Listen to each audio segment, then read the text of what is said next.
You, John Fitzgerald Kennedy, do solemnly swear I, John Fitzgerald Kennedy, do solemnly swear that you will faithfully execute the office of President of the United States that I will faithfully execute the office of President of the United States and will, to the best of your ability, and will, to the best of my ability, preserve, protect, and defend the Constitution of the United States. preserve, protect, and defend the Constitution of the United States. So help you God.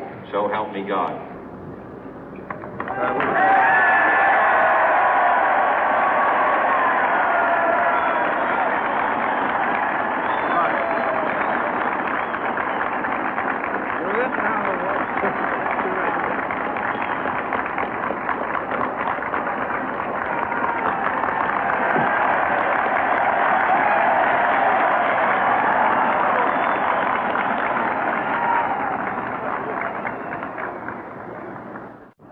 Vice President Johnson, Mr. Speaker, Mr. Chief Justice, President Eisenhower, Vice President Nixon, President Truman, Reverend clergy, fellow citizens.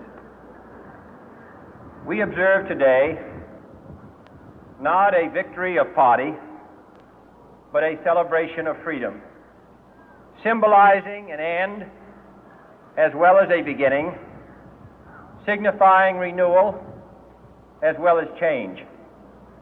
For I have sworn before you and Almighty God the same solemn oath our forebears prescribed nearly a century and 3/4 ago. The world is very different now, for man holds in his mortal hands the power to abolish all forms of human poverty and all forms of human life. And yet the same revolutionary beliefs for which our forebears fought are still at issue around the globe. The belief that the rights of man come not from the generosity of the state, but from the hand of God. We dare not forget today that we are the heirs of that first revolution. Let the word go forth from this time and place to friend and foe alike that the torch has been passed to a new generation of Americans born in this century, tempered by war, disciplined by a hard and bitter peace, proud of our ancient heritage, and unwilling to witness or permit the slow undoing of those human rights to which this nation has always been committed and to which we are committed today at home and around the world.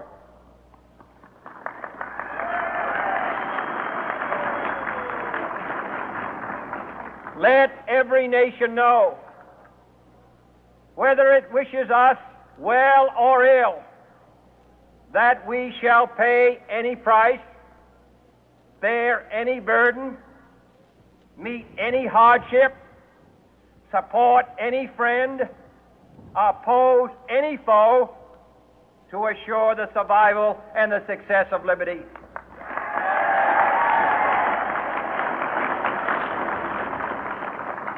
This much we pledge and more. To those old allies whose cultural and spiritual origins we share, we pledge the loyalty of faithful friends. United, there is little we cannot do in a host of cooperative ventures. Divided, there is little we can do, for we dare not meet a powerful challenge at odds and split asunder.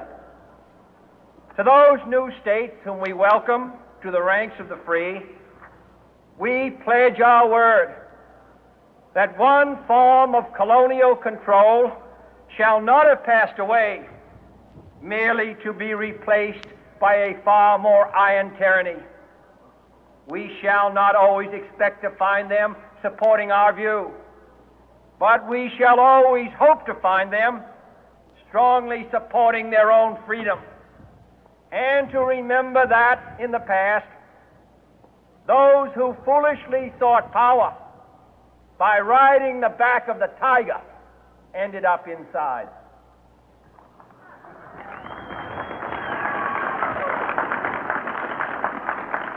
To those people in the huts and villages of half the globe struggling to break the bonds of mass misery, we pledge our best efforts to help them help themselves for whatever period is required, not because the communists may be doing it, not because we seek their votes, but because it is right.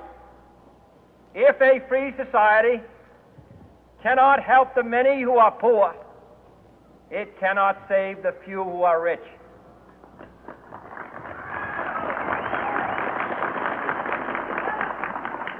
To our sister republics south of our border, we offer a special pledge to convert our good words into good deeds, in a new alliance for progress, to assist free men and free governments in casting off the chains of poverty.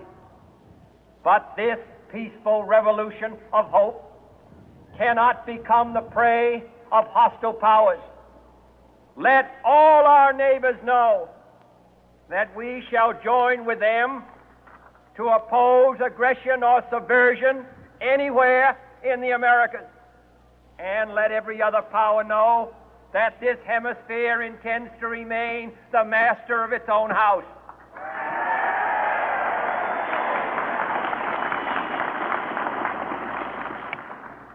To that World Assembly of Sovereign States, the United Nations, our last best hope, in an age where the instruments of war have far outpaced the instruments of peace, we renew our pledge of support to prevent it from becoming merely a forum for invective, to strengthen its shield of the new and the weak, and to enlarge the area in which its writ may run. Finally, to those nations who would make themselves our adversary, we offer not a pledge, but a request that both sides begin anew the quest for peace. Before the dark powers of destruction, unleashed by science, engulf all humanity in planned or accidental self-destruction, we dare not tempt them with weakness, for only when our arms are sufficient beyond doubt can we be certain beyond doubt that they will never be employed. But neither can two great and powerful groups of nations take comfort from our present course, both sides overburdened by the cost of modern weapons, both rightly alarmed by the steady spread of the deadly atom, yet both racing to alter that uncertain balance of terror that stays the hand of mankind's final war. So let us begin anew, remembering on both sides that civility is not a sign of weakness, and sincerity is always subject to proof. Let us never negotiate out of fear, but let us never fear to negotiate.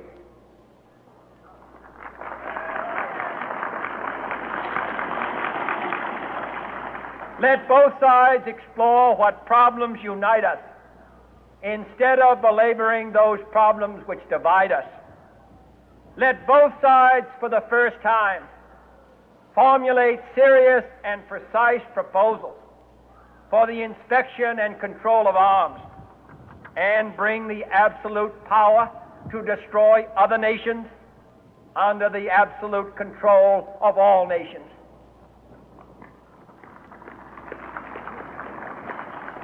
Let both sides seek to invoke the wonders of science instead of its terrors.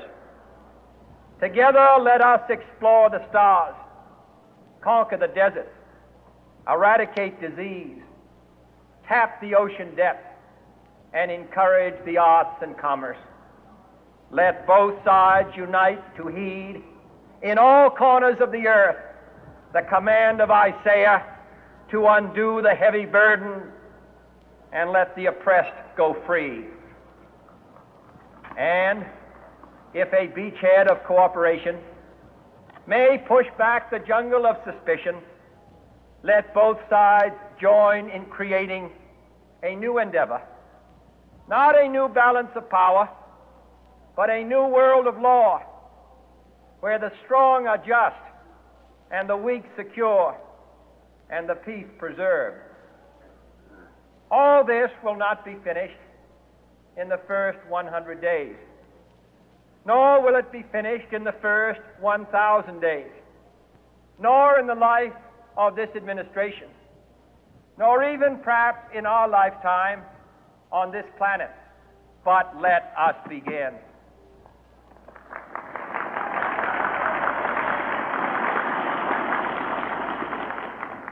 In your hands, my fellow citizens, more than mine, will rest the final success or failure of our course. Since this country was founded, each generation of Americans has been summoned to give testimony to its national loyalty. The graves of young Americans who answered the call to service surround the globe. Now the trumpet summons us again, not as a call to bear arms, though arms we need, not as a call to battle, though in battle we are, but a call to bear the burden of a long twilight struggle, year in and year out, rejoicing in hope, patient in tribulation, a struggle against the common enemies of man, tyranny, poverty, disease, and war itself. Can we forge against these enemies a grand and global alliance, north and south, east and west, that can assure a more fruitful life for all mankind? Will you join in that historic effort?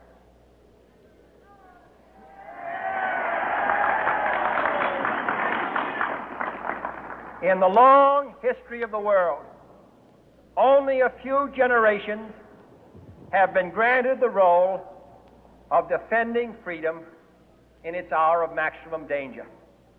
I do not shrink from this responsibility. I welcome it.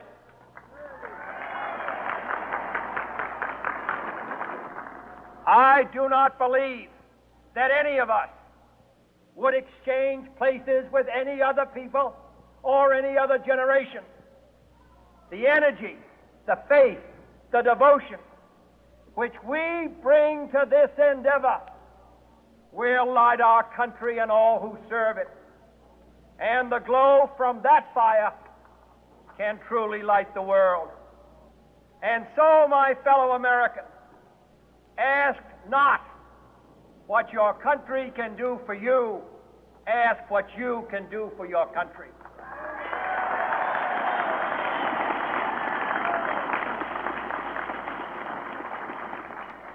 My fellow citizens of the world, ask not what America will do for you, but what together we can do for the freedom of man.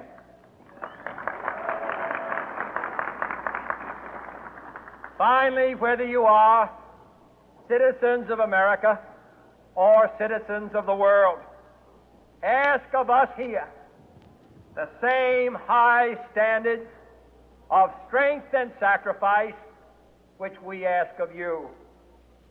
With a good conscience, our only sure reward, with history the final judge of our deeds, let us go forth to lead the land we love, asking His blessing and His help, but knowing that here on earth God's work must truly be our own.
Hands up everybody to the party tonight. Performance by DJ Opus Remix.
Performance by DJ Opus Remix.